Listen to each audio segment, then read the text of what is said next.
ஒரு மகிழ்ச்சியான செய்தி. இதயம் நல்லெண்ணெயின் விலை லிட்டருக்கு ரூபாய் 105 குறைஞ்சிருக்கு. செப்டம்பர் 2023ல 1 லிட்டர் இதயம் நல்லெண்ணெயின் அதிகபட்ச விலை ரூபாய் 503. ஆனா இப்ப 1 லிட்டர் இதயம் நல்லெண்ணெயின் விலை ரூபாய் 398 மட்டும்தான் தமிழ்நாட்டுல. அப்ப இனிமே எல்லாரும் இதயம் நல்லெண்ணெய் வாங்கலாம் இல்ல?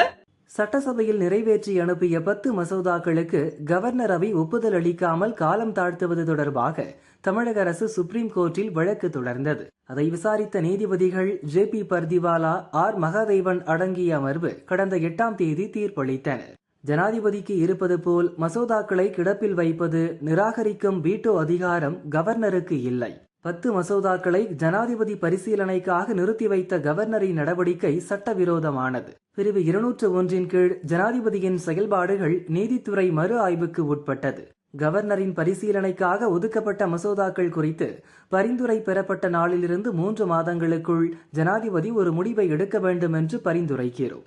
இந்த வழக்கில் அரசியலமைப்பின் 142வது பிரிவு வழங்கியுள்ள அதிகாரத்தை பயன்படுத்தி ஜனாதிபதிக்கு கவர்னர் அனுப்பி வைத்த 10 மசோதாக்களுக்கும் ஒப்புதல் அளிக்கிறோம் என்றனர். 413 பக்க முழு தீர்ப்பு சுப்ரீம் கோர்ட்டின் இணைய பக்கத்தில் வெளியானது. தீர்ப்பு வெளியானதை அடுத்து கவர்னர் ஒப்புதல் அளிக்க மறுத்த 10 மசோதாக்களும் சட்டமானதாக தமிழக அரசிதழில் அறிவிக்கப்பட்டது. தமிழக அரசு வழக்கில் சுப்ரீம் கோர்ட் வழங்கிய தீர்ப்பில் மசோதா மீது முடிவெடுக்க ஜனாதிபதிக்கு காலக்கெடு விதித்ததை துணை ஜனாதிபதி ஜெகதீப் தன்கர் கடுமையாக விமர்சித்துள்ளார். டெல்லியில் இன்று நடந்த 6வது ராஜ்யசபா பயிற்சி திட்ட நிறைவு விழாவில் அவர் பேசுகையில், சட்டசபையில் 2வது முறையாக நிறைவேற்றப்பட்ட மசோதாக்களுக்கு ஜனாதிபதி கவர்னர் ஒப்புதலுக்கு 3 மாத காலக்கெடுவை நீதிபதிகள் நிர்ணயித்துள்ளனர். அரசியலமைப்பின் 201வது பிரிவின் கீழ் ஜனாதிபதியின் செயல்பாடுகள் நீதித்துறை மறு ஆய்வுக்கு உட்பட்டவை என்றும் கூறியுள்ளனர். ஒரு மசோதா அரசியலமைப்பு சட்டத்திற்கு உட்பட்டதா என்பது குறித்து பரிந்துரைகளை வழங்க கோர்ட்டுகளுக்கு மட்டுமே உரிமை உண்டு என்றும் தீர்ப்பில் அவர்கள் குறிப்பிட்டுள்ளனர்.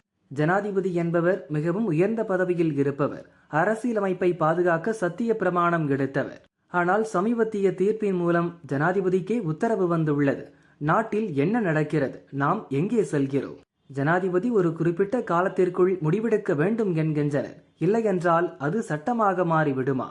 நீதிபதிகள் சட்டம் இயற்றுபவர்களாகவும் நிர்வாக அதிகாரிகளாகவும் சூப்பர் பார்லிமெண்டாக செயல்படும் ஒரு ஜனநாயகம் இந்தியாவிற்கு ஒருபோதும் பொருந்தாது. நீங்கள் ஜனாதிபதியை எந்த அடிப்படையில் வழிநடத்துகிறீர்கள் என்று எங்களுக்கு தெரியாது. அரசியலமைப்பின் கீழ் உங்களுக்கு உள்ள ஒரே உரிமை பிரிவு 145(3) கீழ் அரசியலமைப்பை விளக்குவதுதான். அதுவும் 5 நீதிபதிகள் அல்லது அதற்கு மேற்பட்டவர்களாக இருக்க வேண்டும். சுப்ரீம் கோர்ட்டுக்கு சிறப்பு அதிகாரம் வழங்கும் ஆர்டிகிள் 142 ஜனநாயக சக்திகளுக்கு எதிரான அணு ஏவுகணையாக மாறியுள்ளதாகவும் துணை ஜனாதிபதி ஜெகதீப் தன்கர் கடுமையாக சாடினார். We cannot have situation where you direct President of India, and on what basis? The only right you have under the Constitution is to interpret the Constitution under Article 145(3). There it has to be 5 judges or more, boys and girls. When Article 145(3) was there, but leave that aside. Article 142. Article 142 has become a nuclear missile against democratic forces. Available to judiciary 24/7.